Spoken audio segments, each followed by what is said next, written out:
Selamat siang Bapak Ibu yang kasih di dalam Tuhan. Eh, Pada siang hari ini kita akan bersama-sama mendengarkan satu bagian dari Habakuk pasal yang ketiga. Kita akan sama-sama membahas di bagian ini.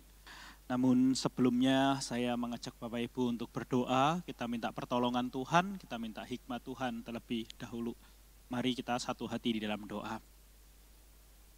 Terima kasih Tuhan untuk kasih setiamu di dalam hidup kami. Untuk kebaikan-Mu yang tidak pernah berhenti atas hidup kami.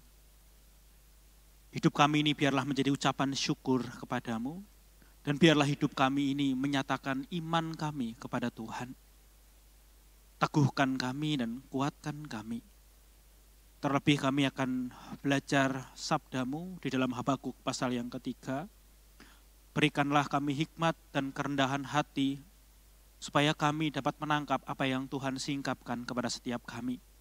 Berikan kerendahan hati kepada kami dan hati yang baru, supaya apa yang kami dengar mengubahkan hidup kami, oleh karena Roh Kudus menolong kami. Terima kasih Tuhan, berkati hamba-Mu yang menyampaikan dan berkati setiap kami yang mendengar. Kami bersyukur kepadamu, hanya dalam nama Tuhan Yesus Kristus kami berdoa. Amin. Bapak Ibu kasih di dalam Tuhan, hari ini kita akan bersama-sama membahas di dalam Habakuk pasal yang ketiga.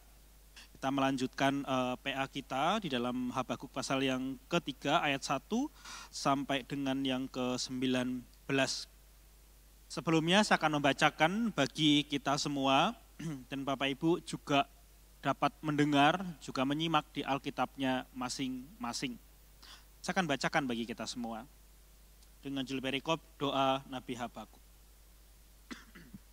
Doa Nabi Habakuk menurut nada ratapan. Tuhan, telah kudengar kabar tentang Engkau dan pekerjaan-Mu ya Tuhan, kutakuti. Hidupkanlah itu dalam lintasan tahun, nyatakanlah itu dalam lintasan tahun, dalam murka ingatlah akan kasih sayang. Allah datang dari negeri Teman dan yang Maha Kudus dari pegunungan Paran. Keagungannya menutupi segenap langit dan bumi pun penuh dengan pujian kepadanya.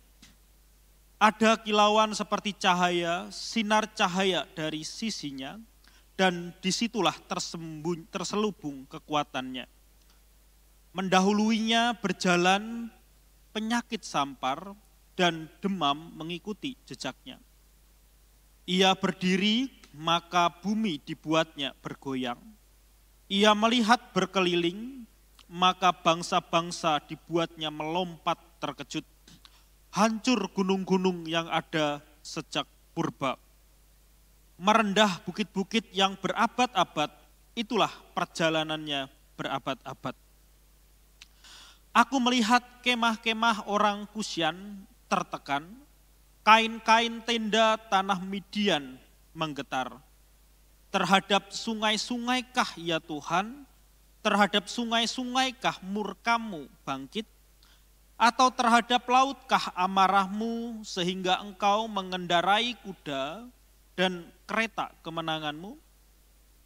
Busur-Mu telah Kau buka, telah Kau isi dengan anak panah. Engkau membelah bumi menjadi sungai-sungai. Melihat Engkau gunung-gunung gemetar, air bah menderu lalu. Samudra raya memperdengarkan suaranya dan mengangkat tangannya. Matahari bulan berhenti di tempat kediamannya karena cahaya anak-anak panah-Mu yang melayang laju. Karena kilauan tombak-Mu yang berkilat. Dalam kegeraman Engkau melangkah melintasi bumi, dalam murka Engkau menggasak bangsa-bangsa. Engkau berjalan maju untuk menyelamatkan umat-Mu, untuk menyelamatkan orang yang Kau urapi. Engkau meremukkan bagian atas rumah orang-orang fasik, dan Kau buka dasarnya sampai batu yang penghabisan. Engkau menusuk dengan anak panahnya sendiri, kepala laskarnya yang mengamuk. untuk menyerakkan aku dengan bersorak-sorai, seolah-olah mereka menelan orang yang tertindas secara tersembunyi. Dengan kudamu engkau menginjak laut, timbunan air yang membuih. Ketika aku mendengarnya, gemetarlah hatiku, mendengar bunyinya, menggigilah bibirku. Tulang-tulangku seakan-akan kemasukan sengal, dan aku gemetar di tempat aku berdiri. Namun dengan tenang akan kunantikan hari kesusahan yang akan mendatangi bangsa yang bergerombolan menyerang kami. Sekalipun pohon ara tidak berbunga, pohon anggur tidak berbuah, hasil pohon zaitun mengecewakan, sekalipun ladang-ladang tidak menghasilkan bahan makanan, kambing domba terhalau dari kurungan, dan tidak ada lembu sapi dalam kandang, namun aku akan bersorak-sorak di dalam Tuhan, beria-ria di dalam Allah yang menyelamatkan aku. Terakhir, Allah Tuhanku itu kekuatanku. Ia membuat kakiku seperti kaki rusa, Ia membiarkan aku berjejak di bukit-bukitku. Amin. Sampai demikian jauh pembacaan firman Tuhan kita, dan hari ini kita akan sama-sama merenungkannya. Jadi Bapak Ibu, di dalam kitab Habakuk ini, di bagian yang ketiga atau pasal yang ketiga, kita disuguhkan dengan suatu yang menarik, yang berbeda dari pasal pertama dan yang kedua. Karena di bagian yang ketiga ini adalah satu doa yang berbentuk lagu, begitu ya. Satu doa yang berbentuk lagu. Kok bisa ada doa yang berbentuk lagu? Sebenarnya kalau kita menyanyikan lagu, juga banyak lagu-lagu yang sebenarnya berisi doa. Misalnya lagu tentang Tuhan inilah hidupku, ku serahkan padamu, segala cita-citaku, masa depanku. Itu adalah satu doa yang kemudian dinyanyikan. Lah, kira-kira gambarannya seperti itu juga di dalam kitab Habakuk. Jadi kita akan melihat kita akan melihat dalam kitab Habakuk pasal yang ketiga ini satu doa yang berbentuk lagu. Kalau kita melihat karena berbentuk lagu atau bisa juga puisi, maka akan ada yang namanya bait-baitnya, Bapak Ibu. Kenapa ada bait-baitnya? Ini kenapa kita perlu melihat bait-baitnya, kita melihat refrainnya, dan kita melihat bagian yang lain. Karena ini penting supaya kita bisa mengerti bagian ini dengan lebih baik. Jadi kita pahami bait yang pertama, bait yang kedua, bait yang ketiga, untuk apa? Supaya kita tahu tema-tema di setiap bait itu dan kemudian refnya itu apa. Jadi kalau kita nyanyi lagu kidung biasanya ada 3 bait, ada 4 bait, dan kemudian ada refnya di sana. Begitupun juga di dalam kitab Habakuk pasal yang ketiga ini. Jadi kitab Habakuk ini akan dibagi, Bapak Ibu, akan dibagi, jadi kita pelan-pelan saja. Kitab Habakuk dimulai begitu ya, dari pasal yang ayat yang pertama menjelaskan tentang doa Nabi Habakuk menurut nada ratapan. Jadi bentuknya adalah sebuah lagu begitu ya, dengan nada ratapan, dengan nuansa ratapan. Tetapi bukan tanpa iman, ini ratapan bagaimana seorang Nabi percaya kepada Tuhan, beriman kepada Tuhan dengan sungguh-sungguh. Jadi dimulai dari refrain itu dimulai, jadi refrainnya itu dimulai dari ayat yang kedua. Karena ini bentuknya lagu, jadi dimulai dari refrain itu dimulai dari ayat yang kedua, Bapak Ibu. Jadi ayat yang kedua itu adalah refrain dari bait-baitnya. Lah, ayat kedua itu refrain, Bapak Ibu bisa membuka Alkitabnya, bisa melihatnya pelan-pelan. Ayat yang kedua refrain, kemudian ayat yang ketiga sampai dengan ayat yang ke-8 itu disebut dengan bagian pertama atau bait pertama. Atau dengan satu istilah namanya stansa. Jadi stansa itu artinya bait. Lah, stansa pertama atau bait pertama itu ayat yang ketiga sampai dengan yang ke-8. Ayat yang kedua refrain, stansa yang pertama, ayat yang ketiga sampai yang ke-8. Kemudian second stanza atau stansa yang kedua atau bait yang kedua, kalau tadi ayat 3 sampai 8 itu bait pertama, maka ayat 9 sampai 13a itu adalah stansa kedua. Stansa yang pertama, ayat 3 sampai dengan yang ke-8 tadi, berisi tentang mendeskripsikan betapa berkuasa dan agung manifestasi Allah di dalam ciptaan. Jadi stansa yang pertama, bait yang pertama berbicara tentang betapa berkuasa dan agung Tuhan di tengah ciptaannya. Itu stansa pertama, bagian pertama atau bait yang pertama. Bait yang kedua ayat 9 sampai 13a itu bagian kedua atau bait kedua menyatakan tentang tujuan dari kemarahan Allah atau motivasi Allah atas orang-orang yang menentang atau orang-orang yang melawan umat Allah. Jadi itu bagian yang kedua atau bait kedua menyatakan tujuan dari kemarahan Allah. Bait yang ketiga atau stansa yang ketiga itu di ayat 13b sampai 15. Ayat 13b sampai 15 itu bait yang ketiga. Berisi tentang apa? Tentang kekalahan para pemimpin, tentang kekalahan orang-orang yang jahat, tentang kekalahan Babilonia, begitu, tentang kekalahan mereka yang melawan Allah, melawan umat Allah. Dan kemudian itu stansa yang ketiga, terus bagian yang terakhir atau bridge, begitu ya. Biasanya kalau lagu itu ada baitnya, ada refnya, ada bridge-nya. Lah bridge-nya itu di ayat yang ke-16 sampai dengan yang ke-19 atau di bagian yang paling terakhir. Jadi ada 3 stansa dan setiap stansa biasanya kalau kita nyanyi Bapak Ibu ya, kalau kita nyanyi setelah bait ref gitu ya. Jadi bait pertama terus ref, bait kedua ref, bait ketiga ref dan kemudian ada yang namanya bridge itu di ayat 16 dan 19. Kira-kira gambaran awalnya seperti itu di pasal yang ketiga ini. Nah, kita akan mulai bagian yang pertama yaitu ayat yang kedua, refrain. Refrain dari lagu atau dari puisi yang dituliskan di dalam Habakuk pasal yang ketiga ini. Kita mulai dari refrainnya. Apa sih refrainnya? Jadi refrainnya itu ada ayat yang ketiga, Bapak Ibu ya. Ayat yang ketiga, kita akan membacanya bersama-sama. Ayat yang ketiga, dibilang begini, ayat yang kedua. Refrainnya ayat yang kedua ya. Tuhan telah kudengar kabar tentang engkau dan pekerjaanmu ya Tuhan kutakuti.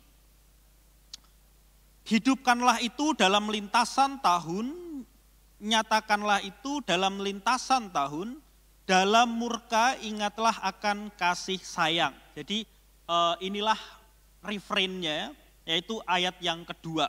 Nah kita akan membahasnya.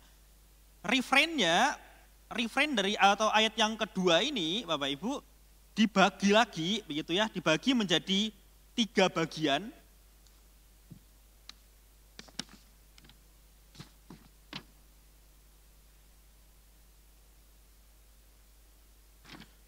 Jadi refrainnya pas atau ayat yang kedua ini dibagi menjadi 3 bagian. 3 bagian itu pertama berbicara tentang ini.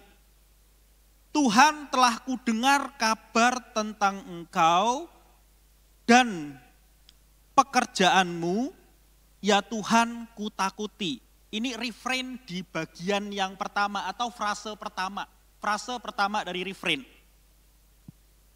Tuhan telah kudengar kabar tentang engkau dan pekerjaanmu ya Tuhan kutakuti.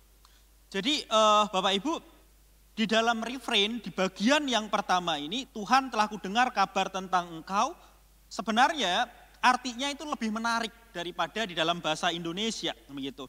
Karena Tuhan telah kudengar kabar tentang engkau, ini artinya begini.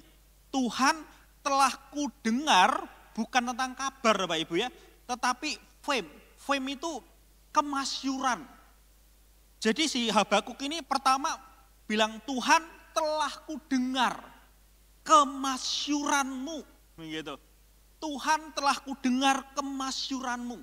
Tuhan telah kudengar perbuatan yang ajaib tentang engkau. Gitu. Jadi di bagian ini sebenarnya kata-katanya menarik. Bukan Tuhan telah kudengar kabar tentang engkau, bukan. Tetapi Tuhan telah kudengar kemasyuranmu, keagunganmu.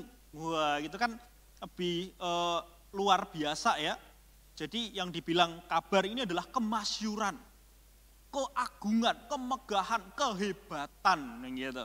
Jadi di bagian refrain ini yang pertama dibilang Tuhan telah kudengar keagunganmu, kehebatanmu. Itu yang mau dibilang. Itulah sebuah keyakinan. Biasa kalau refrain itu kan isinya tentang bagian yang menarik begitu ya. Bagian tentang yang menjadi puncak dari lagu itu. Biasanya ada di refrainnya yang diulang-ulang. Tuhan telah kudengar kemasyuranmu.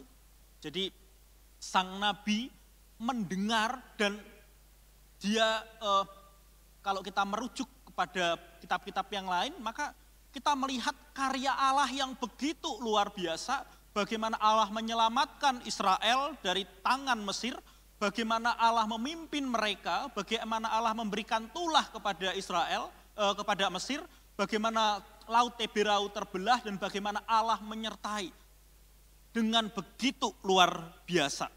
Jadi sang nabi ini mencoba untuk memperlihatkan, telah kudengar kabar, telah kudengar tentang kemasyuranmu, wah gitu ya, tentang kehebatanmu yang luar biasa itu. Jadi dia mengajak kita untuk melihat ke belakang, melihat tentang apa yang Allah sudah lakukan. Itu yang dilakukan Nabi Habakuk begitu, mengajak kita melihat betapa masyurnya dan hebatnya Tuhan itu. Dan pekerjaanmu ya Tuhan kutakuti. Dan pekerjaanmu. Kalau di dalam bahasa Inggrisnya itu lebih mengatakan dan pekerjaanmu ya Tuhan kutakuti. Kata kutakuti di sini lebih tepat kalau diartikan dengan kagum begitu. Dengan kagum. Wah, luar biasa begitu. Jadi kutakuti ini bukan aku takut. Gitu. Bukan, tapi pekerjaanmu itu begitu agung, ku kagumi pekerjaanmu, gitu ya. Jadi dia bilang begini, kalau frase pertama, Tuhan telah kudengar betapa luar biasanya engkau, gitu. Tuhan telah kudengar betapa agungnya engkau, betapa masyurnya engkau, dan pekerjaanmu ku kagumi, ku kagum, takjub akan pekerjaanmu. Nah, kan lebih menarik gitu ya kalau kita melihat bahasa aslinya atau beberapa terjemahan NIV. Tuhan telah kulihat, telah kudengar kemasyuranmu dan aku begitu kagum akan pekerjaanmu. Wow, luar biasa pekerjaanmu. Nah itu yang mau dibilang oleh Habakuk. Dia terkagum, dia merasa luar biasa pekerjaan Tuhan itu. Sebuah penghayatan di dalam sebuah lagu atau puisi dengan sangat mendalam. Wah, luar biasa Tuhan itu. Nah, itu yang mau ditekankan oleh Habakuk. Luar biasa pekerjaanmu. Itu yang mau dinyatakan. Nah, itu bagian yang pertama. Berisi tentang kekaguman kepada Tuhan dan karyanya. Di frase yang kedua dari ref ini dikatakan begini, hidupkanlah itu dalam lintasan tahun, nyatakanlah itu dalam lintasan tahun. Nah, tapi kasih di dalam Tuhan, kalau kita membaca di dalam bahasa Inggrisnya, begitu ya, di dalam bahasa Inggrisnya yang mengatakan hidupkanlah itu dalam lintasan tahun, itu diterjemahkan dengan renew, begitu. Renew, perbaharui. Jadi hidupkanlah perbaharui dihidupkan begitu ya, dihidupkan, dinyatakan, di-revive begitu. Nyatakanlah begitu atau hidupkanlah atau perbaharuilah mereka begitu. Kalau di dalam NIV renew them in our day. Jadi dia mau bilang begini, dia mau bilang hidupkanlah gitu, hidupkanlah atau perbaharuilah mereka di mana sesuai dengan waktumu. Atau perbaharuilah mereka sesuai dengan kehendakmu gitu ya, sesuai dengan waktumu begitu. Nyatakanlah atau perbaharuilah mereka sesuai dengan waktunya Tuhan. Kalau di dalam Ibrani-nya terjemahkan di dalam Inggris, in the midst of the year of your work.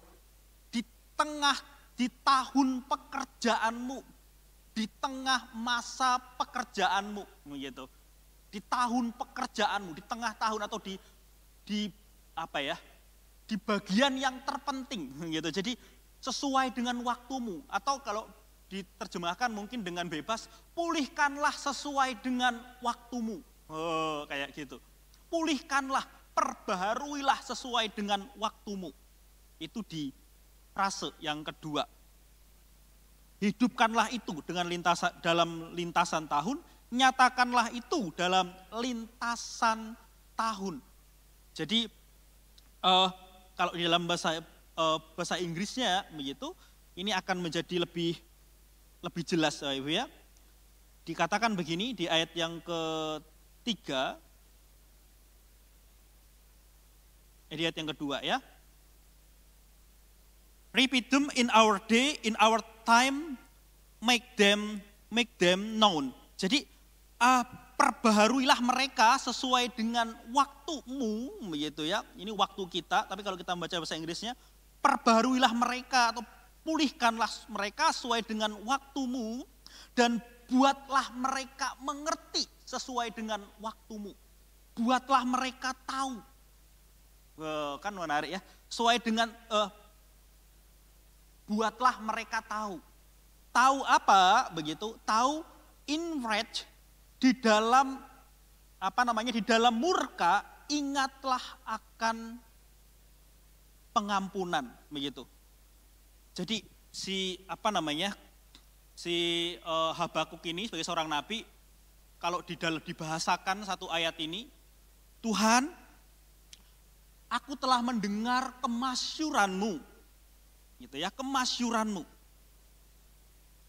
Di ayat yang bagian itu, aku telah mendengar kemasyuranmu dan pekerjaanmu ku kagumi.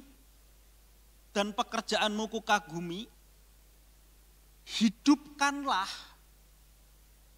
atau perbaharuilah mereka sesuai dengan waktumu dan buatlah mereka mengerti bahwa di dalam kemarahan Tuhan ada pengampunan. Itu ref yang bagus sekali ya. Kalau dijadikan lagu itu luar biasa. Tuhan, aku telah melihat kemasyuranmu, ku kagumi karyamu, pekerjaanmu ku kagumi, perbaharuilah mereka sesuai dengan waktumu, buatlah mereka mengerti bahwa di dalam kemarahan Tuhan ada pengampunan. Nah itu refnya Bapak Ibu. Jadi sebuah lagu yang bagi saya luar biasa sekali, dan itulah keyakinan daripada Nabi Habakuk. Dia melihat dengan imannya, bukan dengan apa yang dia lihat dengan matanya sendiri, tetapi tentang bagaimana Allah melihat begitu. Ini luar biasa. Kenapa? Karena di pasal pertama dan pasal yang kedua kita membaca tentang betapa umat Allah, orang-orang Yehuda itu enggak taat sama Tuhan gitu. Umat ini adalah umat yang enggak taat, umat yang jahat, dan di pasal yang kedua umat Allah, orang-orang Yehuda yang memberontak terhadap Allah, enggak taat kepada Allah ini akan dihukum dengan apa? Akan dihukum dengan bangsa lain yang lebih jahat, yaitu orang-orang Babilonia gitu. mereka akan dihukum oleh Allah dengan bangsa yang lebih jahat daripada orang-orang Yehuda. Wah, jadi ini adalah hukuman yang Allah itu akan berikan kepada orang-orang Yehuda. Itu pasal pertama dan pasal yang kedua. Tapi di pasal yang ketiga ini berisi nyanyian yang begitu luar biasa. Diawali dengan refrain, aku telah melihat karyamu Tuhan, karyamu itu luar biasa. Aku kagum akan karyamu, pulihkanlah mereka sesuai dengan kehendakmu, sesuai dengan waktumu. Kayak gitu ya. Buatlah mereka mengerti bahwa di dalam kegeramanmu, amarahmu ada pengampunanmu. Wah, itu keyakinan daripada Nabi Habakuk. Nah, itu bagian refrainnya. Sekarang kita akan masuk kepada stansa yang pertama, gitu ya. Kita akan masuk kepada stansa yang pertama. Stansa yang pertama itu dimulai dari ayat yang ketiga sampai ayat yang ke-8. Stansa pertama dimulai ayat 3 sampai 8, berbicara tentang apa? Mendeskripsikan betapa berkuasa dan agung karya Allah di dalam ciptaan. Jadi mendeskripsikan betapa berkuasa dan agung karya ya Allah di dalam ciptaan. Mari kita lihat bersama-sama dari ayat yang ketiga. Allah datang dari negeri Teman, gitu ya, ayat yang ketiga. Allah datang dari negeri Teman dan yang maha kudus dari pegunungan Paran. Nah, harus kemudian ada sela. Sela itu artinya berhenti sejenak, gitu ya. Jadi di stansa yang pertama, titelnya atau judulnya itu ada di kata-kata sampai dengan selak berhenti. Itu judulnya, titelnya, begitu ya, titelnya.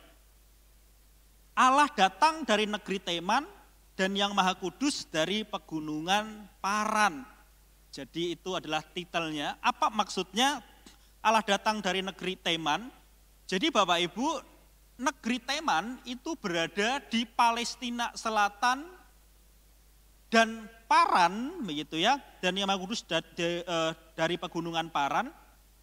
Dan Paran itu, dan pegunungan Paran terletak lebih jauh ke selatan. Jadi Teman berada di Palestina Selatan dan pegunungan Paran terletak lebih jauh ke selatan, begitu ya.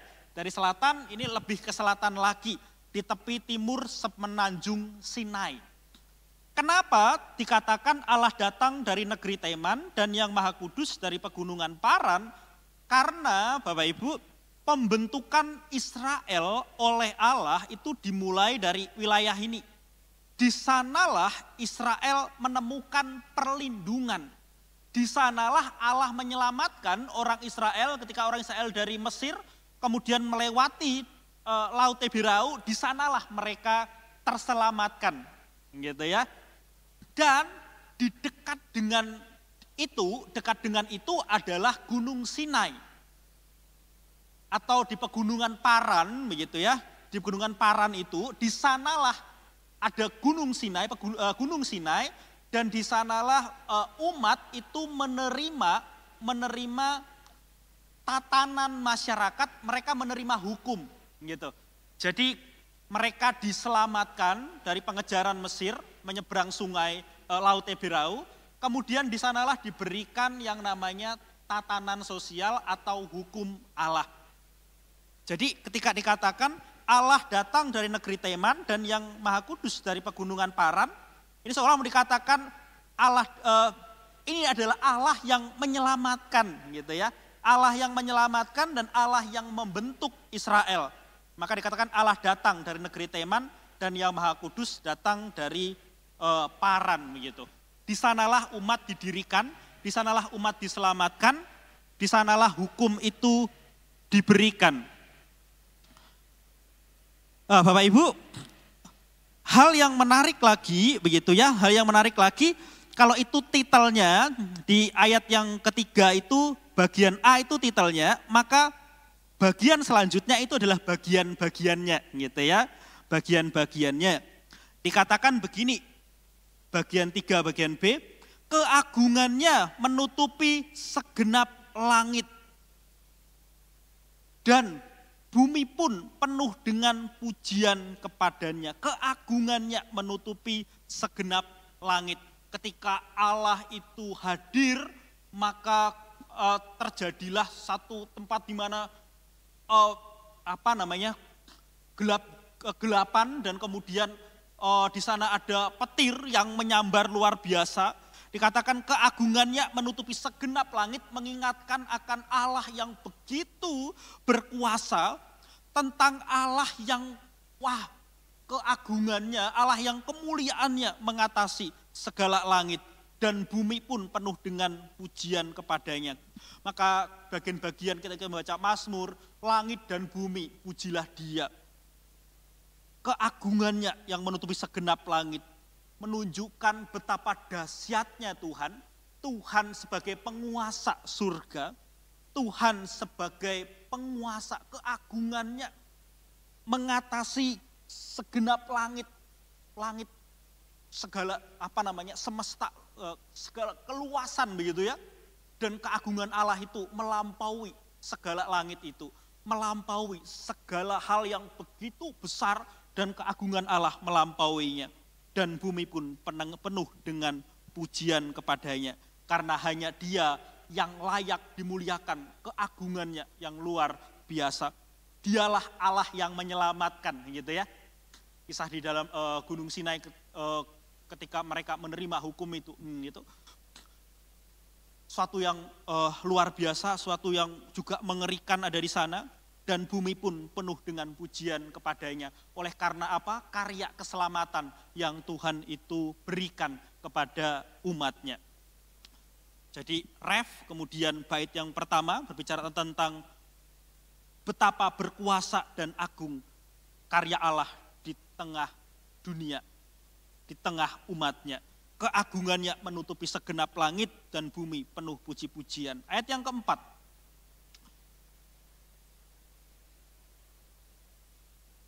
Ayat yang keempat begitu ya. Kalau ayat yang ketiga berbicara tentang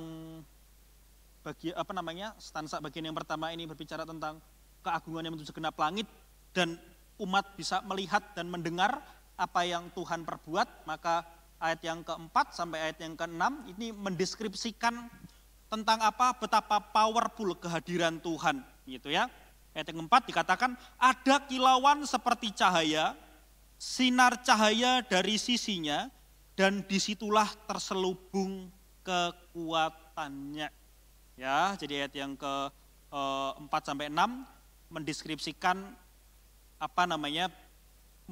yang betapa kelihatan kehadiran Allah, menunjukkan betapa berkuasanya Allah. Maka dikatakan ada kilauan seperti cahaya, sinar cahaya dari sisinya, dari situlah terselubung kekuatannya. Kalau kita membaca di dalam bahasa Inggrisnya, Bapak Ibu, ini akan menjadi menarik di NIV misalnya ya, ayat yang keempat, itu dibilang begini. His splendor was like the sunrise, begitu. Jadi cahaya kemuliaan itu, begitu, itu seperti matahari yang terbit, katanya gitu. Jadi kalau matahari terbit itu kan luar biasa, Bapak Ibu ya. Orang aja pergi ke gunung untuk apa sih? Naik gunung, yang dicari bukan naiknya Bapak Ibu. Mereka kadang menikmati menikmati sunrise, menikmati pas matahari terbit. Karena itu begitu indah dan begitu megah Bapak Ibu. Cahaya yang langsung rasanya itu langsung menyinari, gitu. Luar biasa sekali. Jadi kalau kita membaca di dalam bahasa Inggris ini lebih menarik begitu ya. Karena cahayanya Tuhan itu seperti matahari yang terbit dengan keindahannya, yang langsung kemudian memberikan cahayanya kemana-mana begitu, dengan segala keindahan dan kemegahannya. Jadi ini sebuah pujian kepada Tuhan yang begitu luar biasa. Kalau di dalam bahasa Indonesianya ada kilauan seperti cahaya, tidak terlalu nampak Bapak Ibu ya. Tapi di dalam bahasa Inggris dikatakan bahwa cahayanya Tuhan itu seperti sunrise, seperti matahari yang terbit dengan segala keindahan, segala kemegahan, dan segala kehebatannya. Kalau naik gunung lihat kemudian matahari terbit begitu kan, kelihatan besar sekali dan cantik sekali. Kira-kira seperti itu kerennya Bapak Ibu, hebatnya. Maka ada kilauan seperti cahaya, sinar cahaya dari sisinya, dan disitulah terselubung kekuatannya, begitu. Kekuatan Tuhan. Dikatakan sinar cahaya dari sisinya dan disitulah terselubung kekuatannya. Cahaya kemuliaan Tuhan, begitu. Cahaya kemuliaan Tuhan yang mengatasi segala sesuatu. Sinar cahaya dari sisinya dan disitulah terselubung kekuatan Tuhan. Di dalam dirinya sendiri, dalam kemuliaannya ada kekuatan Tuhan. Jadi sang Nabi sedang memuji tentang Tuhan yang kemuliaannya itu mengatasi segala sesuatu yang begitu indah. Dan kekuatan Tuhan itu ada di sana yang begitu luar biasa. Ayat yang kelima dikatakan mendahuluinya berjalan penyakit sampar dan demam mengikuti jejaknya. Mendahuluinya, begitu ya, mendahuluinya. Jadi inilah adalah kekuatan Tuhan, how powerful, betapa luar biasa dan berkuasa Tuhan, begitu. Mendahuluinya berjalan penyakit sampar dan demam mengikuti jejaknya. Ini mengingatkan ketika itu dibacakan, mengingatkan mereka kepada apa? Mengingatkan mereka ketika mereka ada di Mesir, begitu. Bagaimana karya Tuhan dan apa yang Tuhan itu perbuat. Ini menunjukkan kehebatan Tuhan, bahwa tidak ada yang tidak mungkin Tuhan tidak dapat lakukan. Tuhan semuanya dapat lakukan. Mendahuluinya berjalan penyakit sampar dan demam mengikuti jejaknya. Tuhan yang melakukan ini menunjukkan berkuasanya dan betapa hebatnya berkuasanya Tuhan atas ciptaan. Tuhan atas ciptaan, bagaimana Tuhan menghukum orang-orang Mesir dengan penyakit sampar dan juga demam. Kalau kita melihat di dalam NIV, maka akan dikatakan mendahuluinya berjalan bencana. Bencana itu bisa mendahului. Bencana itu bisa ditunjukkan kepada orang-orang Mesir. Seperti itu. Jadi kita melihat bagaimana Allah yang berkuasa. Segala penyakit, segala apapun takluk di bawahnya. Allah yang lebih berkuasa. Maka ayat yang ke-6, ia berdiri, maka bumi dibuatnya bergoyang. Ia melihat berkeliling, maka bangsa-bangsa dibuatnya melompat terkejut. Hancur gunung-gunung yang ada sejak purba, merendah bukit-bukit yang berabad-abad. Itulah perjalanannya berabad-abad. Sekali lagi ini bicara tentang kuasa Tuhan atas ciptaan. Maka ketika ketika Allah berdiri, maka bumi dibuatnya bergoyang. Seolah-olah bumi tidak dapat menahan, begitu ya. Bumi tidak dapat menahan ketika dia berdiri, menopangnya, sehingga bumi itu bergoncang. Artinya bahwa kuasa Tuhan atas ciptaan, bumi ini pun tidak sanggup untuk menahan tumpuan kakinya. Ketika ia berdiri, maka bumi pun dibuatnya bergoyang. Ia melihat sekeliling, maka bangsa-bangsa dibuatnya takut, melompat terkejut. Ketika Allah melihat, pertama dia berdiri, dan yang kedua dia melihat, maka bangsa-bangsa ketakutan, begitu ya, dengan tatapan matanya yang penuh dengan amarah, tatapan matanya yang penuh dengan amarah kepada orang-orang yang jahat, mereka akan ketakutan, mereka akan mengalami ketakutan yang luar biasa. Ia berdiri, ia melihat sekeliling. Hancur gunung-gunung yang ada sejak purba, merendah bukit-bukit yang berabad-abad. Itulah perjalanannya berabad-abad. Sekali lagi menunjukkan betapa berkuasanya Tuhan atas ciptaannya. Bahkan gunung-gunung yang dianggap kokoh, gunung-gunung yang menjadi sesembahan, Tuhan kemudian mengatasinya. Kalau zaman dulu orang-orang menyembah di atas gunung, Tuhan mengatasinya. Ya, baik itu gunung ataupun bukit, tidak ada satu Allah manapun yang melebihi yang namanya Allah Yahweh. Tidak ada Allah yang melebihinya. Maka tidak ada ciptaan yang dapat dibandingkan dengan Allah. Itu ayat yang keempat sampai ayat yang keenam. Betapa powerfulnya kehadiran Tuhan atas ciptaan dan berkuasanya Tuhan atas ciptaan. Kemudian ayat 7 sampai dengan yang ke-8. Ayat 7 sampai dengan yang ke-8 dikatakan begini. Aku melihat kemah-kemah orang Kusyan tertekan, kain-kain tenda tanah Midian bergetar. Bapak Ibu, ayat 7 terlebih dahulu. Jadi ini mau menunjukkan betapa mengerikannya ketika Tuhan itu bertindak. Gitu. Ini mau menunjukkan betapa mengerikannya, betapa tidak terbendungnya kalau Tuhan itu sudah bertindak sehingga siapapun yang menjadi lawannya tidak akan pernah bisa tahan di hadapannya. Maka ayat yang ke-7, aku melihat kemah-kemah orang Kusyan tertekan, kain-kain tenda orang tanah Midian bergetar.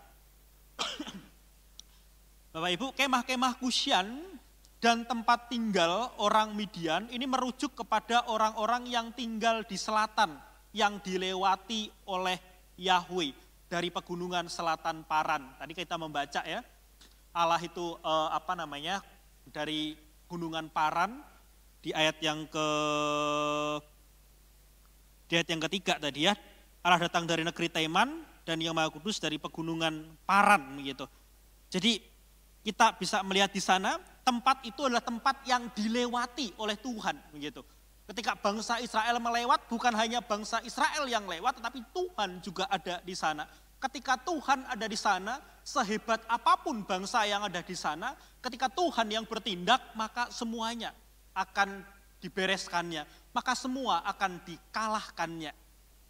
Jadi di bagian yang pertama ini kita diperlihatkan betapa Tuhan yang berkuasa atas segala ciptaan, Tuhan yang berkuasa atas alam dan atas manusia. Maka ayat yang ke-7, aku melihat kemah-kemah orang Kusyan tertekan, kain-kain tenda tanah Midian bergetar. Tidak ada yang dapat bertahan sehebat apapun musuh, sehebat apapun mereka, orang-orang Teman, orang Kusyan begitu. Sehebat apapun orang Midian dan orang Kusyan tidak akan pernah dapat bertahan di hadapan Tuhan. Ketika Tuhan menghukum mereka, maka mereka tidak akan dapat bertahan. Beberapa penafsir mengatakan begitu ya, bahwa mereka menyembah Tuhan buatannya mereka sendiri, sehingga Tuhan Allah menghukum mereka. Tapi kita melihat betapa Allah berkuasa atas seluruh ciptaan, termasuk manusia itu sendiri. Dan ayat yang ke-8, ini bait pertama bagian terakhir. Dikatakan ayat 8,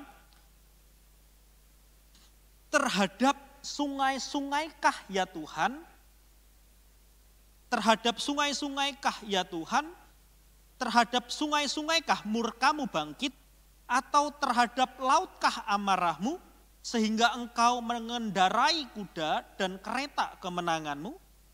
Jadi ada 3 pertanyaan ya, terhadap sungai-sungaikah ya Tuhan, terhadap sungai-sungaikah murkamu bangkit, atau terhadap lautkah amarahmu, sehingga engkau mengendarai kuda dan kereta kemenanganmu. Ada 2 pertanyaan yang kemudian dilontarkan begitu ya. Jadi ini adalah pertanyaan retorik di bagian yang terakhir dari bait yang pertama. Ini pertanyaan retorik. Terhadap sungai-sungaikah ya Tuhan, terhadap sungai-sungaikah murkamu bangkit? Tentu enggak, begitu ya. Jawabannya of course not, begitu. Tentu tidak. Tentu bukan terhadap sungai-sungai amarahnya Tuhan. Atau terhadap lautkah amarahnya Tuhan? Tentu bukan, begitu ya. Kenapa? Karena sungai dan laut adalah Tuhan bisa memakainya, gitu. Tuhan bisa memakainya untuk apa? Untuk menghukum bangsa yang tidak taat kepada Tuhan. Jadi Tuhan tidak murka terhadap sungai-sungai, begitu. Tuhan juga tidak murka terhadap laut, tetapi Tuhan murka terhadap bangsa yang tidak taat. Tuhan murka kepada siapa? Kepada bangsa Babilonia yang kemudian menyerang begitu, yang kemudian menyerang Israel, menyerang Yehuda begitu. Jadi Tuhan tidak murka, jawabannya ayat yang ke-8 jawabannya adalah tidak. Tuhan tidak murka terhadap sungai, Tuhan tidak murka terhadap laut, tapi Tuhan murka kepada bangsa yang jahat, kepada bangsa yang tidak taat kepada Tuhan. Tuhan datang dengan segala kemegahannya, mengendarai kuda dengan kereta kemenangannya. Tuhan bukan datang untuk melawan sungai atau laut. Tuhan datang untuk membinasakan bangsa yang tidak taat kepada Tuhan. Bangsa yang kemudian merasa dirinya paling hebat. Bangsa yang merasa dirinya paling luar biasa dan tidak terkalahkan. Nah itu bagian yang pertama, stansa pertama. Bait yang pertama diakhiri dengan sebuah pertanyaan retorik. Tuhan murka kepada sungai kah? Tuhan murka kepada laut kah? Begitu. Itu stansa yang pertama atau bait yang pertama. Kemudian kalau dalam lagu akan masuk ke ref, yaitu ayat yang kedua. Lah, begitu cara menyanyikannya. Lah kita akan masuk kepada stansa yang kedua. Setelah stansa kedua, ref lagi. Jadi setelah stansa pertama, bait pertama ref, kita akan bahas setelah stansa kedua, setelah stansa atau bait kedua, terus kemudian ref begitu ya. Kita akan bahas stansa yang kedua begitu. Stansa yang kedua itu dimulai dari ayat yang ke-9 sampai 13a.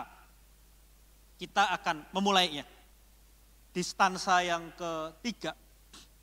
Stansa yang ketiga memiliki satu judul, busurmu telah kubuka, telah kau isi dengan anak panah.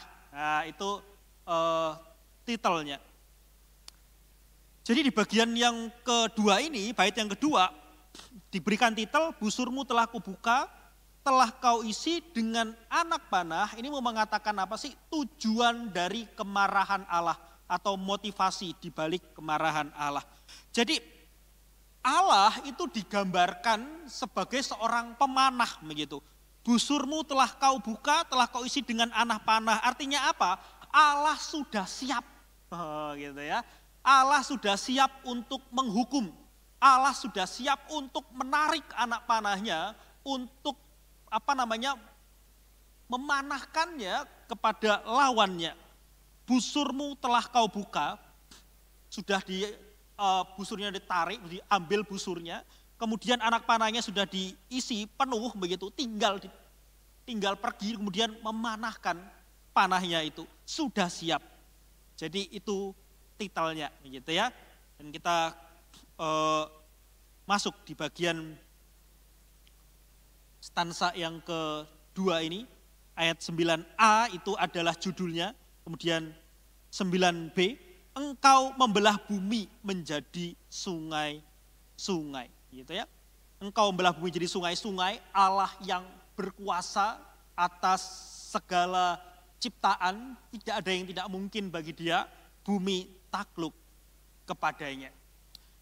Ayat 10, melihat engkau gunung-gunung gemetar, air bah menderu lalu, samudra raya memperdengarkan suaranya dan mengangkat tangannya. Wah, ini luar biasa. Melihat engkau gunung-gunung gemetar.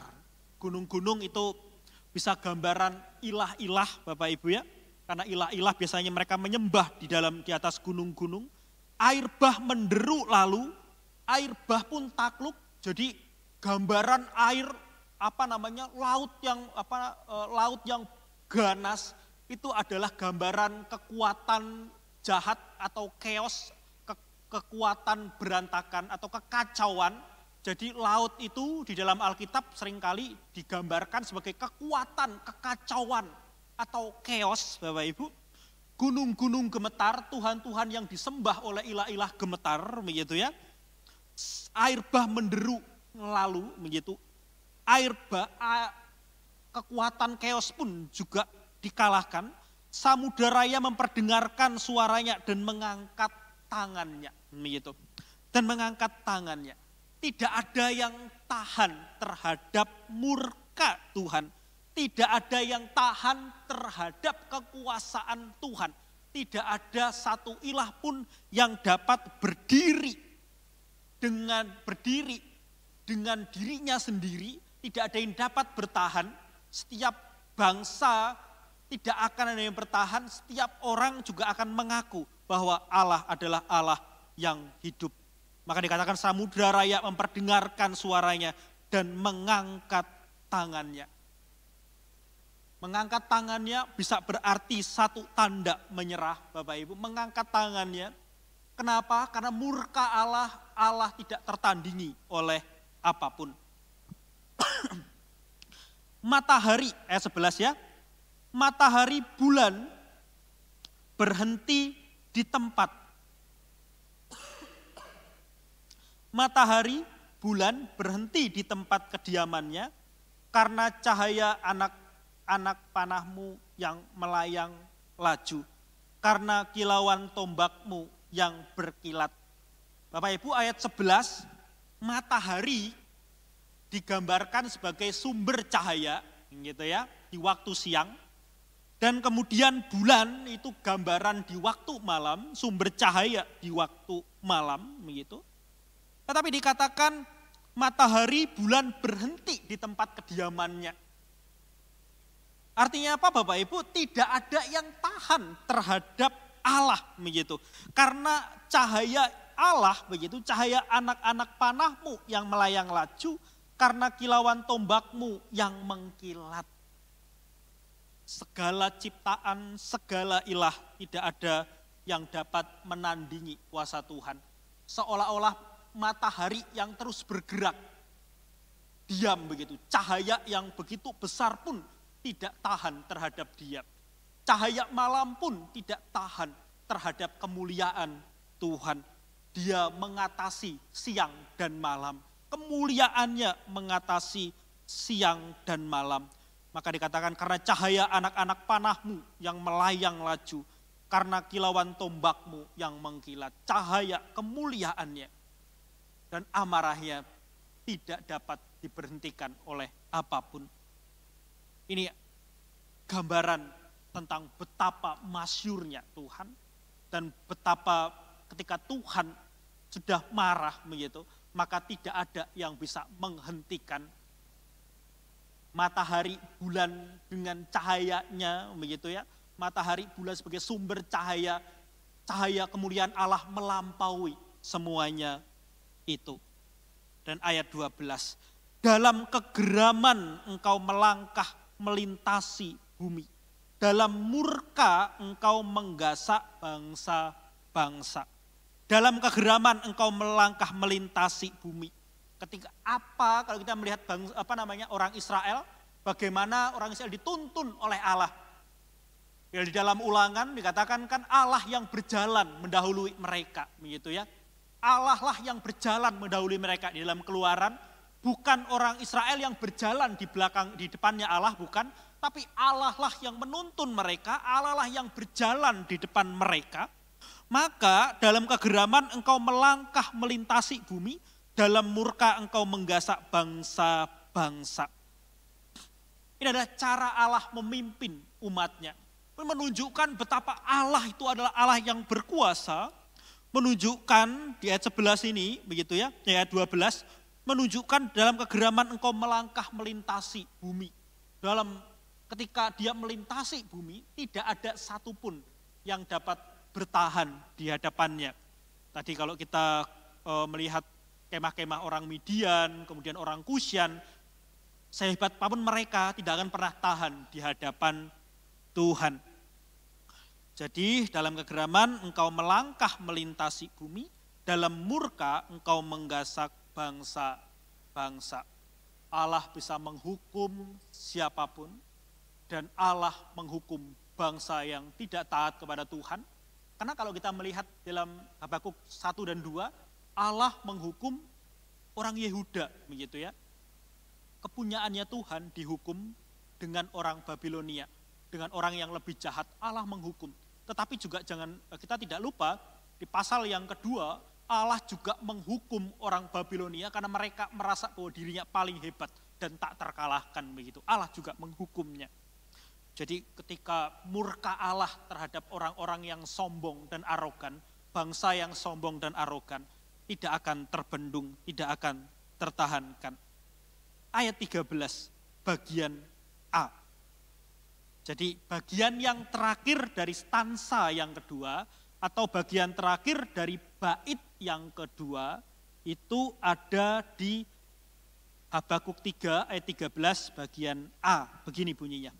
Engkau berjalan maju untuk menyelamatkan umatmu, untuk menyelamatkan orang yang kau urapi. Itulah tujuan Tuhan.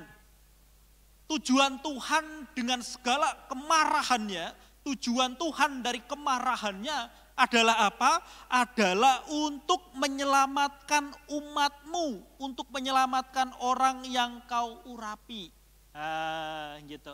Jadi kemarahan Tuhan, murka Tuhan atas bangsa-bangsa, murka kegeraman Tuhan atas Tuhan memakai ciptaan untuk menghukum dan lain-lain.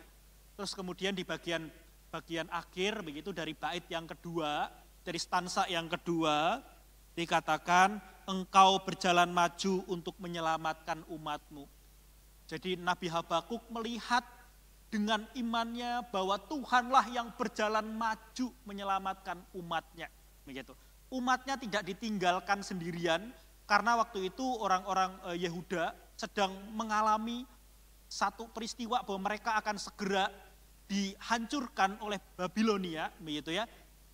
Bahkan ada beberapa yang menuliskan bahwa Nabi Habakuk pun juga hidup di dalam masa di mana orang Babilonia sudah masuk di dalamnya dan menghancurkan sedemikian rupa kerajaan Yehuda begitu.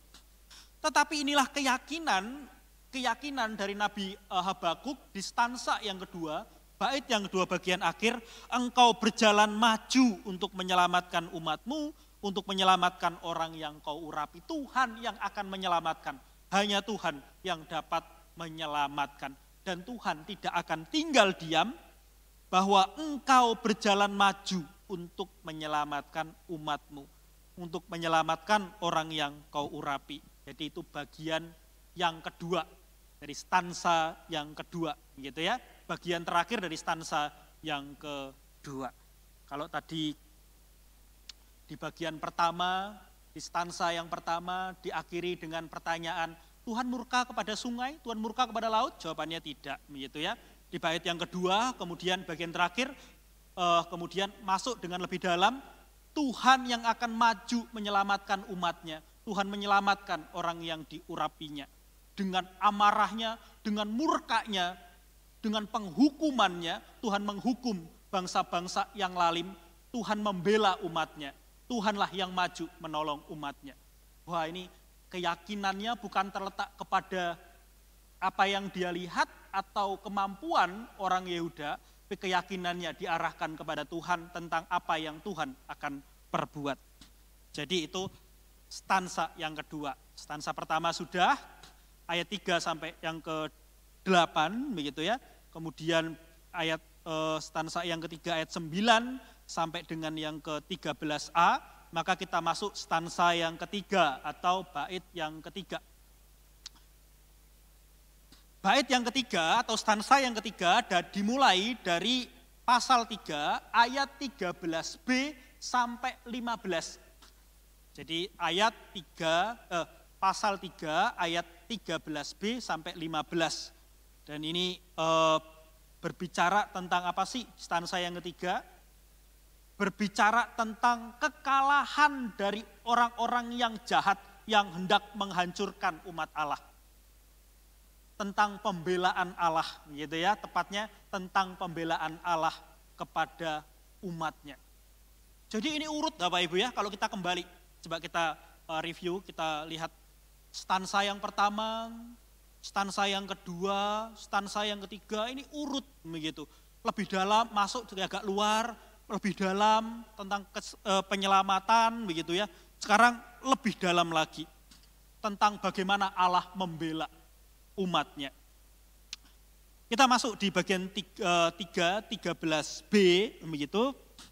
13b dengan titel begitu ya, dengan titelnya begitu. Stansa yang ketiga, saya bacakan bagi kita semua ayat 13b. Engkau meremukkan bagian atas rumah orang-orang fasik, dan kau buka dasarnya sampai batu yang penghabisan. Jadi di bagian yang ketiga ini begitu ya, kita melihat bagaimana Allah menolong, Allah menghukum, dan diperlihatkan kekalahan bangsa-bangsa yang jahat itu. Maka dibuka, diberikan titel di bagian ini, engkau meremukkan bagian atas rumah orang-orang fasik, dan kau buka dasarnya sampai batu yang penghabisan. Kalau di dalam NIV yang dihancurkan apa sih? Dari ujung kaki sampai ujung kepala, begitu. Diremukkan. Jadi Allah meremukkan dari ujung kaki sampai ujung kepala. Kayak gitu kalau di dalam NIV begitu. Sedangkan di dalam di dalam TB, di dalam terjemahan baru yang kita pegang, dikatakan engkau meremukkan bagian atas rumah orang-orang fasik, dan kau buka dasarnya sampai batu yang penghabisan. Istilahnya itu bagian atas rumah sampai dasarnya dihancurkan semua begitu. Artinya habis-habisan Bapak Ibu ya. Habis bersih, tidak ada yang tersisa dari ujung rambut sampai ujung kaki. Diremukkan oleh Tuhan, dihukum oleh Tuhan. Tidak ada yang tersisa. Dan itulah penghukuman yang akan dilakukan Allah kepada bangsa yang jahat, kepada bangsa yang tidak takut akan Tuhan. Jadi titelnya itu dibuka setelah sebelum kata sela begitu ya. Titel baru sela. Sela itu artinya berhenti sejenak. Jadi nggak perlu dibaca kalau sela Bapak Ibu ya. Kalau ada kata sela itu artinya berhenti sejenak. Nah kita masuk di bagiannya. Bagaimana sih Allah menghukum? Kayak rumah itu dari bagian atap ujung sampai dasarnya dibongkar semua, dihabiskan. Itu kayak apa sih? Nah, kita melihat di ayat yang ke-14 sampai ayat yang ke-14 sampai 15 gitu ya. Jadi stansa ketiga 13b sampai 15. Kita lihat bagiannya. Ayat 14. Engkau menusuk dengan anak panahnya sendiri, kepala laskarnya yang mengamuk, untuk menyerakkan aku dengan sorak-sorai, seolah-olah mereka menelan orang yang tertindas secara tersembunyi. Dikatakan engkau menusuk dengan anak panahnya sendiri. Kalau anak panahnya sendiri begitu ya, jadi kita melihat bagaimana Allah itu menghukum mereka dengan cara mereka, dengan apa yang mereka lakukan, begitu, dengan apa yang mereka lakukan, maka engkau menusuk dengan anak panahnya sendiri, begitu ya, dengan apa yang mereka perbuat, dengan apa yang mereka lakukan, Allah menghukum atas dasar apa yang mereka itu lakukan. Dengan cara mereka, Tuhan juga menghukum mereka. Ketika kepala laskarnya yang mengamuk untuk menyerakkan aku dengan sorak-sorai, seolah-olah mereka menelan orang tertindas secara tersembunyi. Jadi Allah menghukum mereka yang kuat, mereka menghukum mereka yang kepala laskarnya yang mengamuk untuk menyerakkan siapa? Menyerakkan orang-orang Yehuda, begitu ya.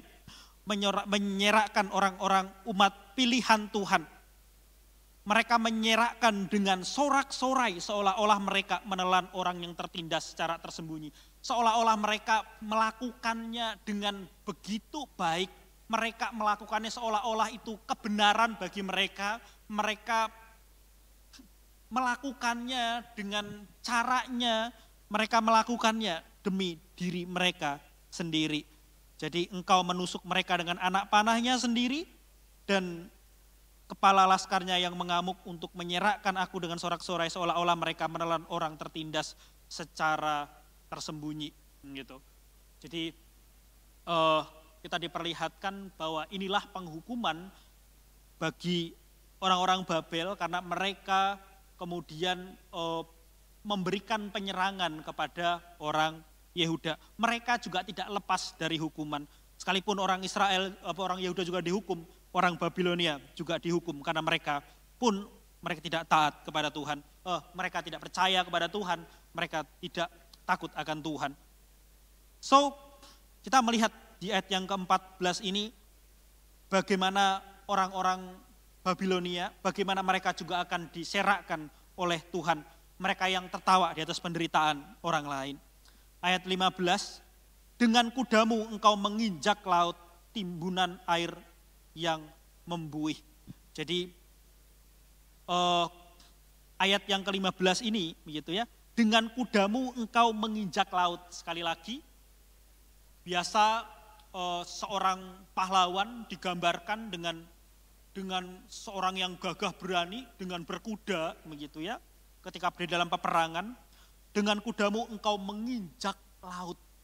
Dengan kudamu. Jadi dengan kegagahanmu, dengan kekuatanmu mengalahkan laut. Laut sekali lagi adalah chaos begitu ya. Satu kekuatan gelap, satu kekuatan alam begitu.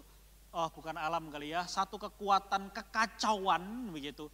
Itu kekuatan kekacauan kita bisa bilang itu iblis ataupun apa begitu. Satu laut gambaran kekacauan, gambaran kuasa kegelapan, kuasa kekuatan yang luar biasa begitu yang menguasai dalam dunia. Tetapi dikatakan dengan kudamu engkau menginjak laut. Bahkan kekuatan yang paling kuat pun Tuhan kalahkan.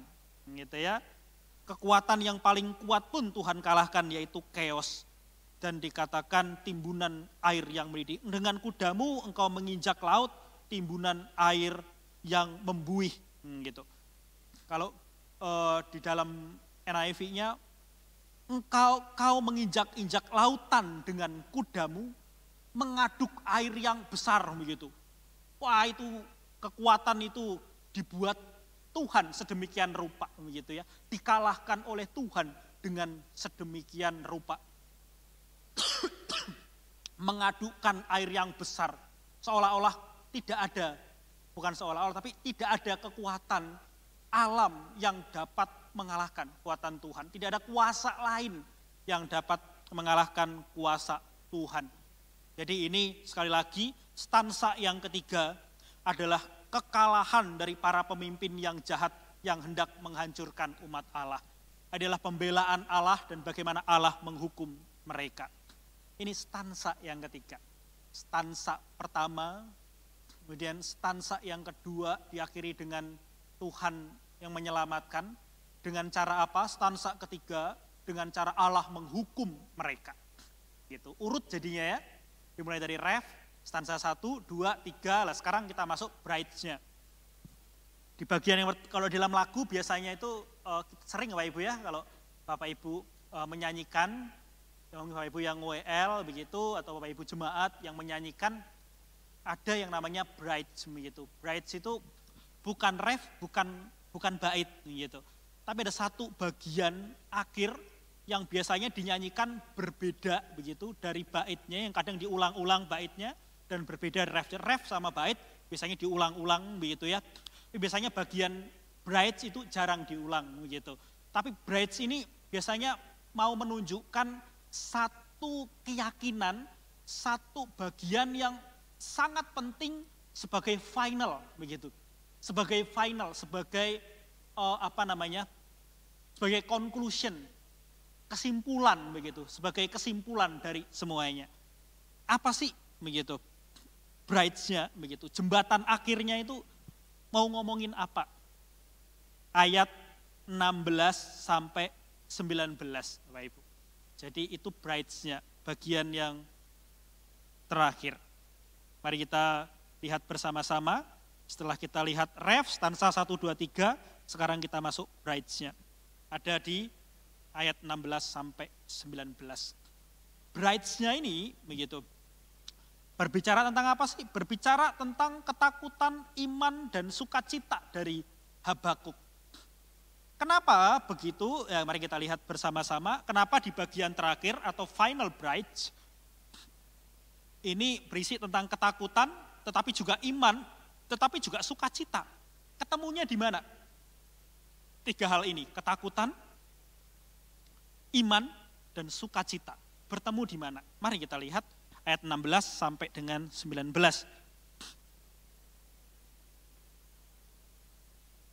Kita baca dulu di ayat 16 ya Ibu ya. Ketika aku mendengarnya, gemetarlah hatiku. Mendengar bunyinya, menggigilah bibirku. Tulang-tulangku seakan-akan kemasukan sengal, dan aku gemetar di tempat aku berdiri. Namun dengan tenang akan kunantikan hari kesusahan yang akan mendatangi bangsa yang bergerombolan menyerang kami. Jadi di ayat 17 ini terlihat betapa mengerikannya bangsa Babilonia yang akan menyerang Yehuda. Dikatakan ketika aku mendengarnya, gemetarlah hatiku mendengar bunyinya. Betapa mengerikannya yang akan terjadi. Ada rasa takut di dalamnya, begitu. Ada rasa khawatir di dalamnya. Gemetarlah hatiku. Gemetar hatiku itu kayak berduka, Bapak Ibu.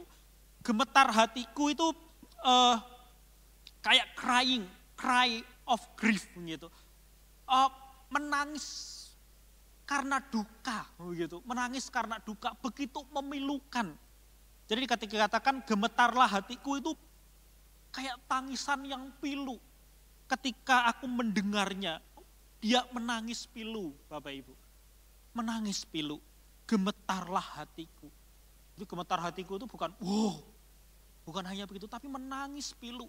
Hatinya itu begitu sakit mendengarnya, begitu. Bahwa bangsa yang dipilih Tuhan telah tidak taat kepada Tuhan dan sekarang dihukum oleh bangsa yang lebih tidak taat kepada Tuhan, bangsa kafir, begitu. Bangsa yang umat pilihan Tuhan yang tidak taat dihukum oleh Tuhan dengan bangsa yang lebih jahat lagi. Itu memilukan sekali dan betapa mengerikannya apa yang akan terjadi. Bagi seorang nabi yang membawa berita kebenaran, nabi yang menyuarakan kebenaran, dia harus menerima realita yang berat seperti ini. Bahwa bangsanya akan dihancurkan sedemikian rupa. Bahwa bangsanya akan dikalahkan sedemikian rupa. Maka dia menangis dengan pilu. Ketika aku mendengarnya, gemetarlah hatiku. Berat sekali gitu ya. Mendengar bunyinya, menggigillah bibirku. Katanya begitu. Mendengarnya menggigilah bibirku. Nggak bisa ngomong apa-apa Bapak Ibu. Nggak bisa ngomong apa-apa begitu. Nggak bisa ngomong sudahan. Sudah pilu, nggak bisa ngomong. Terlalu berat begitu. Terlalu berat apa yang harus terjadi di dalam hidupnya begitu. Wah, sudah nggak bisa ngomong apa-apa, sudah kicep begitu ya, orang Jawa bilang kicep begitu, udah gak bisa ngomong apa-apa, menggigilah bibirku, menggigil, mau ngomong susah ya, begitu, udah gak bisa ngomong apa-apa begitu, kayak mau buka mulut aja gak bisa, menggigil mulutnya gitu, gak bisa, gak bisa ngomong apa-apa, terus berat sekali, mau ngomong apa ya gak bisa gitu, jadi mendengar bunyinya menggigilah bibirku, mau ngomong juga gak bisa, ini mengerikan sekali. Apa yang akan terjadi? Ketika aku mendengarnya, gemetarlah hatiku. Mendengar bunyinya, menggigilah bibirku. Tulang-tulangku seakan-akan kemasukan sengal, katanya gitu. Kalau di dalam NIV-nya itu kayak terjadi apa ya? Terjadi pembusukan di tulang begitu. Artinya apa? Lemes Bapak Ibu, udah gak bisa apa-apa gitu. Jadi dengar itu udah lemes gitu kakinya itu. Rasanya itu nggak bisa berdiri lagi. Rasanya tulangnya ini nggak bisa nopang lagi. Sudah rapuh begitu dengernya. Maka kalau kadang-kadang ketika orang itu mendengar berita duka sampai ngebrok Bapak Ibu. Ngebrok itu sampai kayak lemes nggak bisa apa-apa. Itulah yang terjadi dengan Nabi Habakuk. Dan aku gemetar di tempat aku berdiri. Harusnya dia berdiri teguh, tapi dia gemetar di tempat aku berdiri. Ini nggak bisa lagi bertahan. Mengerikan apa yang akan terjadi.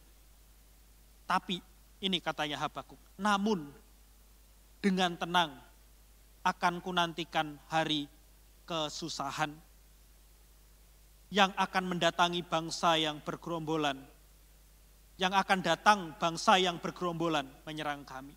Sekalipun itu banyak sekali. Nabi Habakuk menggambarkan kondisi itu sangat mengerikan. Dengar aja sudah nggak bisa berdiri, Bapak Ibu. Tapi Nabi Habakuk punya iman yang teguh kepada Tuhan.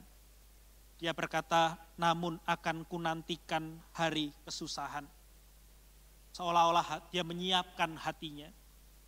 Dia menyiapkan hatinya untuk terjadi peristiwa itu.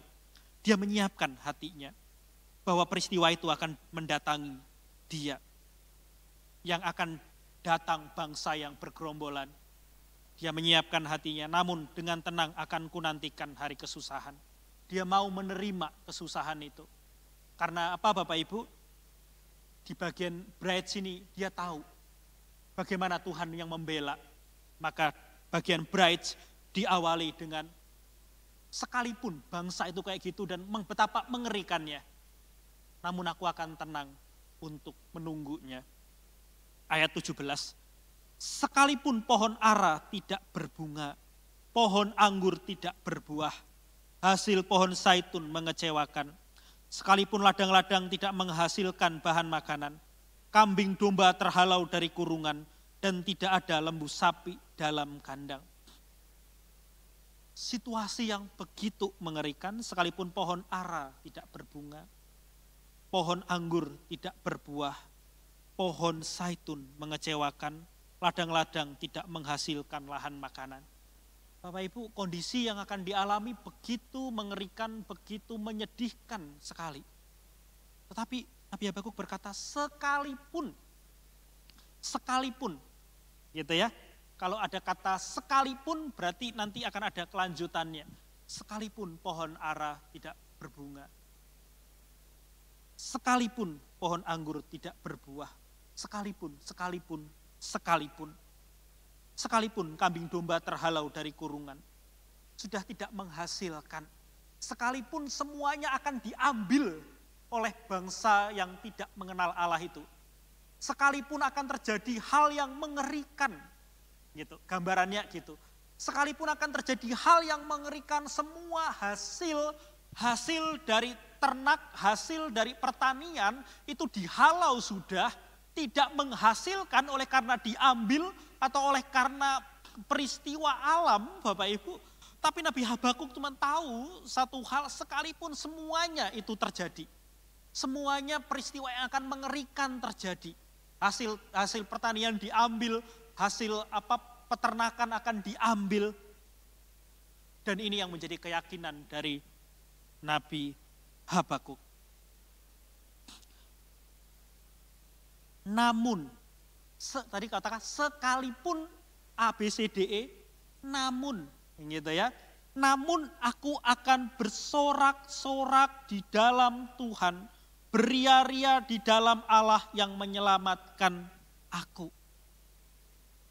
It's impossible Bapak Ibu ya, suatu yang tidak mungkin rasanya untuk bersorai-sorai dengan keadaan ini, suatu yang rasanya tidak mungkin untuk tertawa, atau bukan tertawa, tapi merasakan damai dan sukacita, begitu. Rasanya tidak mungkin, tetapi Habakuk mengarahkan pandangannya bukan kepada peristiwa itu. Nabi Habakuk mengarahkan pandangannya kepada Allah. Allah yang memegang sejarah, Allah yang mampu mengalahkan semua musuh umatnya. Allah yang tidak terbendung murkanya, itulah yang menjadi pengharapan. Jadi iman itu bukan tentang begitu apa yang dia inginkan supaya terjadi, tapi iman itu diarahkan tentang apa yang akan Allah lakukan, gitu ya. Jadi iman itu selalu bicara tentang Allah, begitu. Kadang-kadang kita mengarahkan iman kita tentang apa yang kita mau, ABCDE sampai Z, aku beriman, aku punya, aku beriman ini terjadi, aku beriman ini dapat apa, jadi apa, prok, jadi apa, begitu ya. Ada aja begitu. Tapi iman itu bukan tentang apa yang aku mau jadi apa, Bapak Ibu. tapi tentang apa yang Allah sudah lakukan kepada kita dan apa yang akan Allah lakukan selanjutnya. Itu iman. Iman itu mengarah kepada Tuhan, bukan mengarah kepada benda atau situasi. Iman selalu mengarah kepada Allah. Jadi namun aku akan bersorak-sorak di dalam Tuhan. Di dalam Tuhan. Beria-ria di dalam Allah yang menyelamatkan aku. Itulah keyakinan, itulah iman.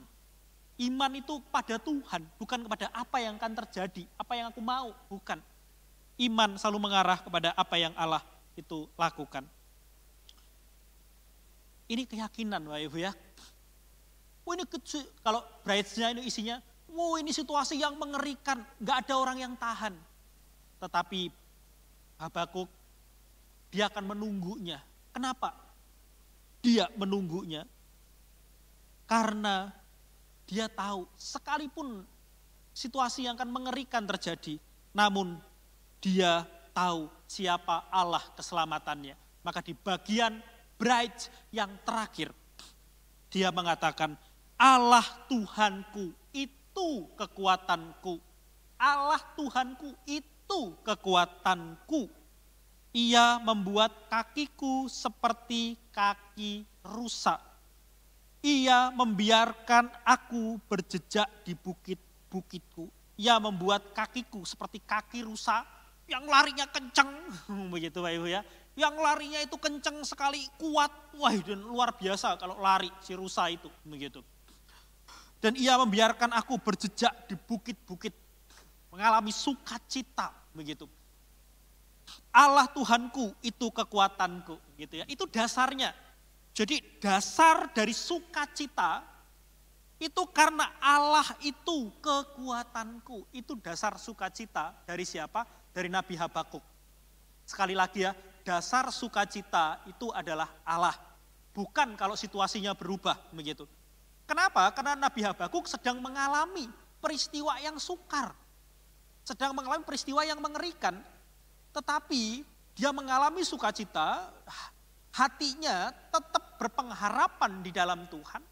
Dia tidak kehilangan satu bagian di dalam dirinya, yaitu joy di dalam dirinya. Kenapa? Karena ini, karena Allah Tuhanku itu kekuatanku. Ya, jadi sukacitanya, imannya, sukacita, iman tidak didasarkan kepada kondisinya, tetapi didasarkan pada Allah kekuatanku. Itulah yang menjadi dasar dia. Allah Tuhan itu kekuatanku. Ia membuat kakiku seperti kaki rusa. Ia membiarkan aku berjejak di bukit-bukitku. Menikmati apa yang Tuhan berikan. Jadi dasar sukacita adalah karena Allah. Dia membuat kakiku seperti kaki rusa yang kuat, begitu, yang lincah. Dan dia membiarkan aku berjejak di bukit-bukitku, merasakan kemurahan Tuhan atas apa yang Tuhan itu berikan. Tapi sekali lagi dasar sukacita itu adalah Tuhan kekuatanku. Maka ia akan membuat apa, ia membuat apa. Itu makanya kadang-kadang sometimes kita salah mengerti maksud Tuhan ketika dikatakan carilah dahulu kerajaan Allah dan kebenaran kok ditambahkan kepadamu begitu ya. Kemudian kita nyari Tuhan supaya situasinya berubah begitu. Oh ya aku mau setia sama Tuhan supaya situasinya berubah. Bukan begitu. Bukan itu yang Tuhan maksudkan. Tetapi menjadikan Tuhan sebagai kekuatan kehidupanku. Menjadikan Tuhan sebagai yang satu-satunya. Menjadikan Tuhan sebagai yang tidak ada yang lain kayak gitu ya. Tuhan Allah itu kekuatanku karena dia yang akan menguatkan kita. Dia yang akan mengubahkan hati kita. Dimulai dari Tuhan yang bertindak atas hidupku. Maka hidupku akan diubahkan. Tapi selalu dimulai dari Tuhan. Apa yang Tuhan itu lakukan di dalam hidup saya. Maka iman itu selalu mengarah kepada apa yang Allah lakukan. Itu iman. Bukan situasiku berubah. Karena belum tentu Bapak Ibu. Orang menua yang sakit-sakitan. Ya ada banyak peristiwa yang tidak bisa kita ubah Bapak Ibu. Maka iman kita memang bukan untuk mengubah keadaan kita. Begitu, bukan. Iman bukan untuk mengubah keadaan kita. Tetapi iman itu mengarah kepada Allah, bahwa di dalam setiap keadaan ada Allah Tuhan itu kekuatanku. Maka itulah sukacita kita. Bapak Ibu, menarik ya, saya review sekali lagi. Dimulai dari kata pengantar, kemudian masuk ke ayat yang kedua, yaitu ref, kemudian stansa 1 ayat 3 sampai 8, kemudian stansa kedua, stansa yang pertama berbicara tentang betapa berkuasa dan agungnya kemurahan Tuhan, agungnya kekuatan Tuhan, dahsyatnya Tuhan. Terus kemudian diakhiri stansa pertama dengan buah pertanyaan retorik. Tuhan akan murkamu itu atas siapa Tuhan? Atas laut kah? Atas ini kah? Begitu. Maka stansa kedua dijelaskan murka Tuhan itu jelas kepada murka Tuhan itu jelas kepada bangsa-bangsa. Murka Tuhan itu tidak terbendung untuk membela umatnya. Bagian yang terakhir untuk membela umatnya. Dan stansa yang ketiga dijelaskan bagaimana cara Allah membela, begitu. Itu stansa yang ketiga, urut begitu ya. Dan diakhiri dengan bright, satu keyakinan iman dari Nabi Habakuk bahwa iman itu adalah tentang Tuhan, bagaimana Tuhan menjadi kekuatan, Tuhan menjadi pengharapan, Tuhan menjadi tujuan dari iman itu sendiri. Melihat dengan iman, bukan melihat dengan rasa takut, melihat dengan kekhawatiran. Melihat dengan iman itu artinya melihat bagaimana Allah berkarya. Itu melihat dengan iman, melihat bagaimana atau apa yang Allah sudah lakukan. Apa yang Allah telah lakukan itu melihat dengan iman, melihat Allah begitu ya. Bukan melihat dengan iman itu bukan melihat kalau situasinya akan berubah. Oh, situasinya nanti akan jadi berubah jadi apa? Oh, tahun depan akan jadi apa begitu. Itu bukan melihat dengan iman. Melihat dengan iman adalah melihat bagaimana Allah berkarya bagi umatnya. Bahwa orang Yehuda tidak ditinggalkan oleh Tuhan. Sebab Allah kekuatan, dia yang akan maju melawan bangsa yang tidak mengenal Allah. Jadi ref, stansa sampai 3, kemudian masuk ke bright yang terakhir. Keyakinan iman dan sukacita. Sekalipun mengerikan, tetapi ada Tuhan, sang kekuatan yang memberikan sukacita. Itulah kira-kira gambaran dari pasal yang ketiga, Bapak Ibu. Kiranya Tuhan menolong kita untuk mengerti, memang sedikit agak stansa 1, stansa 2, seperti itu. Tetapi kita pelan-pelan belajar, saya juga belajar, kita sama-sama belajar untuk mengerti bagaimana Allah yang berkarya, bagaimana Allah yang bertindak di dalam kehidupan kita. Dan pada akhirnya itu akan nampak di dalam Yesus Kristus yang bertindak untuk menyelamatkan kita sebagai puncak dari keselamatan, yaitu Yesus Kristus yang mati di atas kayu salib dan bangkit. Itulah Allah yang menyelamatkan kita, dan itu iya dan amin. Itu dikerjakan oleh Allah sendiri. Selalu Alkitab selalu berkata tentang Allah yang memulai, Allah yang menolong, Allah yang memulai, Allah yang menolong, Allah yang memulai, Allah yang menolong. Itulah cara Allah, begitu. Jadi mari kita berikan hidup kita kepada Tuhan, mari juga bersandar kepada Tuhan. Amin Bapak Ibu, sekali lagi kita berdoa. Terima kasih Tuhan untuk kasih setiamu, bentuklah hati kami menjadi hati yang memiliki iman yang tertuju kepada Tuhan, memiliki iman yang sungguh-sungguh melihat kepada Tuhan, sehingga hidup kami diteguhkan, sehingga kami tidak kehilangan pengharapan di dalam Tuhan. Siapapun kami yang mendengar, dimanapun kami berada, biarlah iman kami teguh oleh karena Tuhan yang meneguhkan iman kami.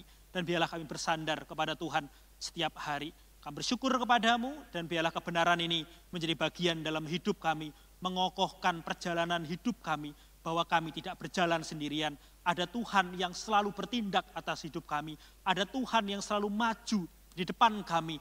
Adalah Allah yang tidak pernah meninggalkan kami. Allah yang menuntun kami. Allah yang kuat kuasanya dan hatinya tertuju kepada kami. Kami bersyukur miliki Allah yang seperti Engkau. Dan inilah hidup kami ya Tuhan. Kami menyerahkannya ke dalam tangan-Mu. Hanya demi nama Tuhan Yesus Kristus, Allah keselamatan kami. Kami berdoa dan mengucap syukur. Haleluya. Amin. Selamat siang Bapak Ibu, Tuhan Yesus memberkati.